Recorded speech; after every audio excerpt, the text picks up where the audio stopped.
Hello everyone, সবাইকে সোনামণি learning সেন্টারে স্বাগত। আজকের ভিডিওতে আমি নিয়ে এসেছি রায় ও মার্টিন প্রশ্ন বিচিত্রা থেকে ষষ্ঠ শ্রেণীর ভূগোলের মডেল সেট 3। এর আগে আমি 2 করিয়েছি, 294 পেজ। তোমরা যা দেখোনি, ভিডিও ডেসক্রিপশন বক্সে লিঙ্ক থাকবে, তোমরা দেখে নিও। আজ আমি করাবো মডেল সেট 3। দেখো, মডেল সেট 3 একে বলেছে সঠিক উত্তরটি বেছে নিয়ে লেখো। 1. সপ্তর্ষি মণ্ডল গঠিত হয়েছে। সঠিক উত্তরটি হবে অপশন বি, 7টি উজ্জ্বল তারা দিয়ে। কয়টি উজ্জ্বল তারা দিয়ে? 7টি উজ্জ্বল তারা দিয়ে সপ্তর্ষি মণ্ডল গঠিত হয়েছে। পরের প্রশ্ন দিয়ে দেখ, ক্যাসিওপিয়া দেখতে অনেকটা ইংরাজি অপশন বি এম অক্ষরের মতো। পরের প্রশ্ন 3 দেখ, মাধ্যাকর্ষণ শক্তি সবচেয়ে বেশি যে গ্রহের সেটি হলো, সঠিক হবে অপশন সি বৃহস্পতি। বৃহস্পতির মাধ্যাকর্ষণ শক্তি সবচেয়ে বেশি। পরের প্রশ্ন 4 দেখ, পৃথিবীর পরিধি প্রায়, সঠিক উত্তরটি হবে অপশন সি 40,000 কিমি।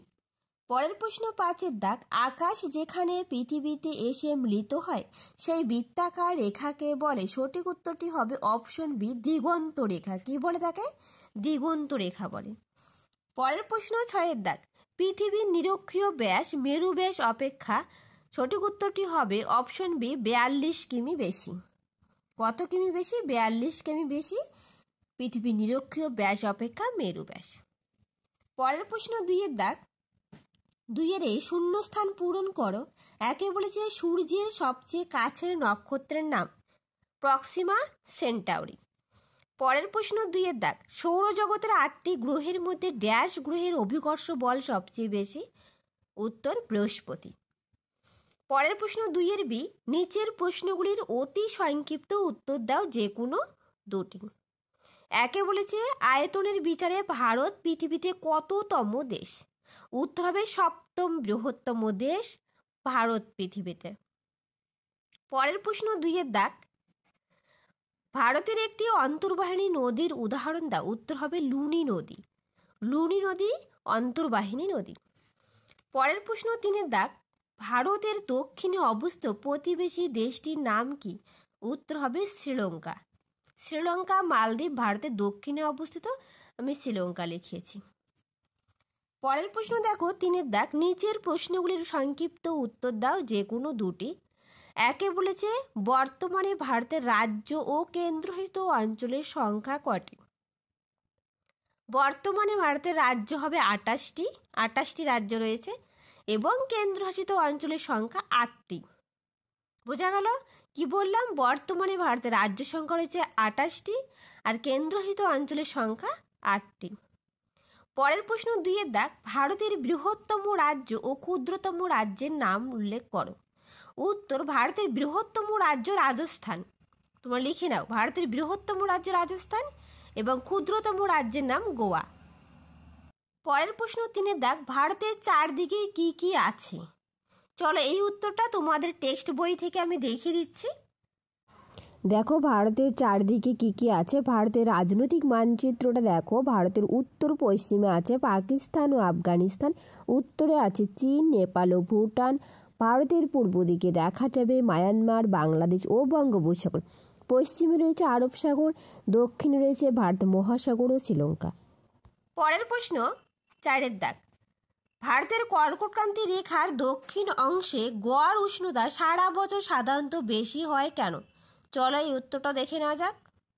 দেখো উত্তর, পৃথিবীর অক্ষ তার কক্ষপথের সঙ্গে 66.5 কোণে হেলে থাকায় সূর্য সারা বছর উত্তরে কর্কট ক্রান্তি রেখা 23.5 থেকে দক্ষিণে মকর ক্রান্তি রেখার মধ্যে লম্বভাবে কিরণ দেয়, ফলে পৃথিবীর এই অংশের উষ্ণতা বেশি হয়, উষ্ণমণ্ডল সৃষ্টি হয়েছে। ভারতের কর্কট ক্রান্তি রেখার দক্ষিণ অংশে এই উষ্ণমণ্ডলের মধ্যে অবস্থিত হয়। এখানকার গড় উষ্ণতা সারা বছর সাধারণত বেশি হয়, প্রায় 25 থেকে 35 ডিগ্রি সেলসিয়াস। পরের প্রশ্ন 4 দেখ, নিচের প্রশ্নগুলির সংক্ষিপ্ত ব্যাখ্যামূলক উত্তর দাও যে কোনো দুটি। 1 দাগে বলেছে পৃথিবী থেকে চাঁদ ও সূর্য দুটোই প্রায় সমান আকারের মনে হয় কেন? চলো এই উত্তরটা দেখিয়ে দিচ্ছি। দেখো উত্তর, সূর্য আমাদের পৃথিবী থেকে প্রায় 15 কোটি কিমি দূরে অবস্থিত, আর চাঁদ মাত্র 3,84,000 কিমি দূরে অবস্থিত। সূর্যের সুবিশাল আকৃতির জন্য আমরা চাঁদের আকৃতির মতোই সূর্যকে দেখি, এবং বিপরীতভাবে আকৃতি তুলনামূলকভাবে ছোট এবং কাছে অবস্থান করার জন্য চাঁদকে এইরূপ আকৃতির দেখি। এইটুকু লিখবে। পরের প্রশ্ন, পৃথিবীতে প্রতিবার স্থান দুটি সর্বদা বিপরীত গোলার্ধে অবস্থান করে কেন? উত্তর, দেখো উত্তরটা প্রত্যেককে নোট ডাউন করে রাখবে, তার কারণ এটা তোমাদের বইয়ে নেই। পৃথিবীতে প্রতিবাদ স্থান দুটি সর্বদা বিপরীত গোলার্ধে অবস্থান করে কারণ পৃথিবীর কেন্দ্র ভেদ করে টানা কোনো সরল রেখা পৃথিবীর অপর প্রান্তে ভেদ করে। প্রতিবাদ স্থান বলতে বোঝায় কোনো নির্দিষ্ট স্থানের ঠিক বিপরীত স্থান। মানচিত্রে পৃথিবীর ভূস্থলের প্রতিটি বিন্দুর প্রতিবাদ স্থান দেখানো হয়ে থাকে। 3 দাগ, তারাগুলি মিটমিট করে কেন? দেখো এটা তোমাদের বইয়ে রয়েছে, খুব সুন্দর করে দেওয়া টেক্সট বইয়ে। তারাগুলো মিটমিট করে কেন? আমাদের পৃথিবীর চারদিকে বায়ুমণ্ডল আছে। পৃথিবী থেকে বহু দূরে থাকা তারার আলো যখন এই বায়ুস্তর পেরিয়ে আসে তখন কেঁপে যায়। পৃথিবীর বায়ুস্তরে বাইরের মহাকাশ থেকে তারাদের দেখলে স্থির আলোর বিন্দুর মতোই দেখায়।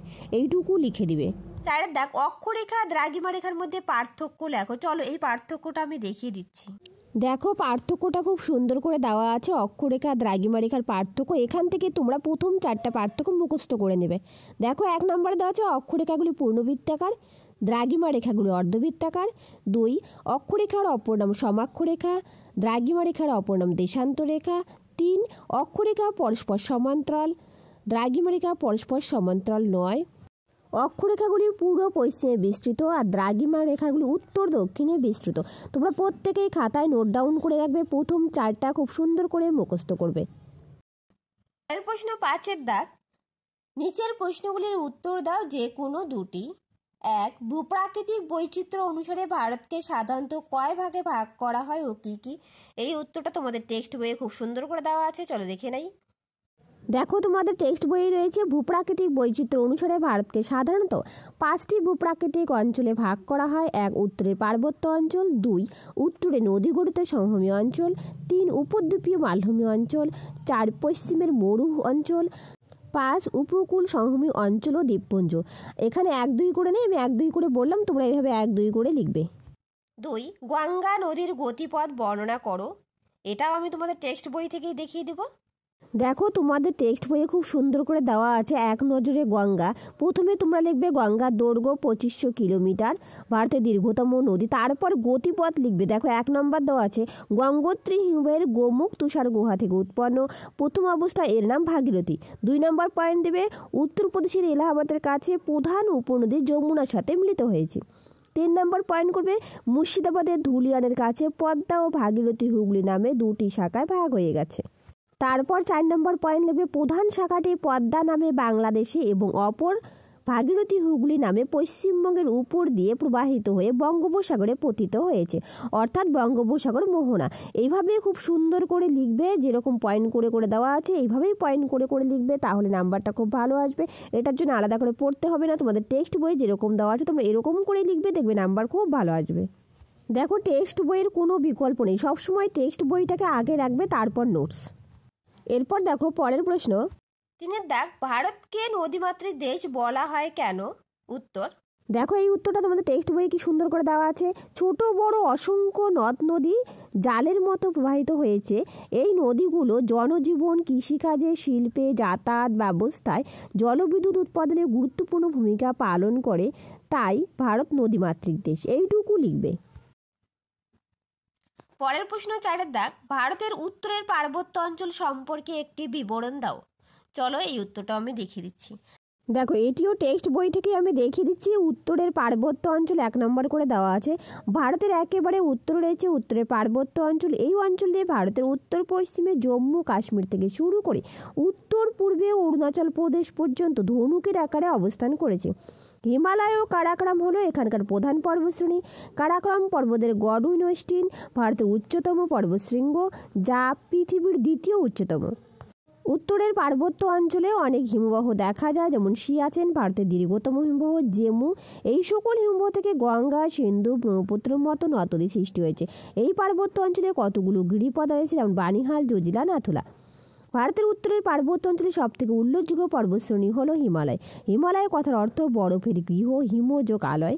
হিমালয়ের উত্তর থেকে দক্ষিণে 3টে সমান্তরাল পর্বতশ্রেণী দেখা যায়। একেবারে উত্তরে হিমাদ্রি গড় উচ্চতা 6000 মিটার এর বেশি, দক্ষিণে হিমাচল গড় উচ্চতা 3000 মিটারের বেশি, একেবারে দক্ষিণে শিবালিক গড় উচ্চতা 1500 মিটার এরকম হবে। তোমরা এখান থেকে খুব সুন্দর করে লিখবে। এরপর পয়েন্ট করে লিখবে যে 3টা রয়েছে, হিমাদ্রি, হিমাচল এবং শিবালিক, সেগুলো অল্প অল্প করে লিখবে, আর নয়তো নাম শুধু দিয়ে রাখবে, তাহলেও হবে। চলো আমি সেটাও একটু বলে দিচ্ছি। দেখো, হিমাদ্রি রয়েছে, এই অংশের উচ্চতা সবচেয়ে বেশি। পর্বতশৃঙ্গগুলো সারা বছর বরফ জমে থাকে। এই অংশের মাউন্ট এভারেস্ট পৃথিবীর সর্বোচ্চ পর্বতশৃঙ্গ।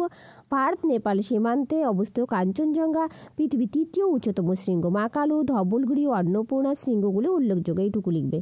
তারপর হিমাচল সম্পর্কে একটুখানি লিখবে। হিমাদ্রির দক্ষিণে অবস্থিত জম্মু ও কাশ্মীর রাজ্যের পীরপাঞ্জাল আর হিমাচল প্রদেশের ধওলাধর পর্বতশ্রেণী এই অংশে লক্ষ্য করা যায়। হিমাদ্রি, হিমালয় ও পীরপাঞ্জালের মাঝে রয়েছে কাশ্মীর উপত্যকা, দার্জিলিং, মুসৌরি, মানালা, নৈনিতাল, সিমলার মনোরম প্রাকৃতিক সৌন্দর্য আকৃষ্ট হয়ে বহু পর্যটক প্রতি বছর এই পাহাড়ি শহরগুলিতে বেড়াতে আসেন। তারপর লিখবি শিবালিক। সবার শেষে হিমাচলের দক্ষিণে অবস্থিত শিবালিক ও হিমাচল হিমালয়ের মাঝের সংকীর্ণ উপত্যকাকে দুন বলা হয়। এই দুন পরীক্ষায় আসতে পারে। শিবালিক হিমালয়ের পাদদেশে ঘন অরণ্যাবৃত অঞ্চল হলো তরাই। তরাইও পরীক্ষায় আসে। ভারতের পূর্ব সীমানা বরাবর রয়েছে পাটকই বুম আর নাগা পর্বত। মেঘালয় রাজ্যের গারো, খাসি, জয়ন্তিয়া পাহাড়। এইটুকু তোমরা মেন পয়েন্টগুলো লিখবে। ঠিক আছে? তাহলে আজ রইল এই পর্যন্ত। পরের দিন দেখা হবে নতুন আরেকটা ভিডিওতে।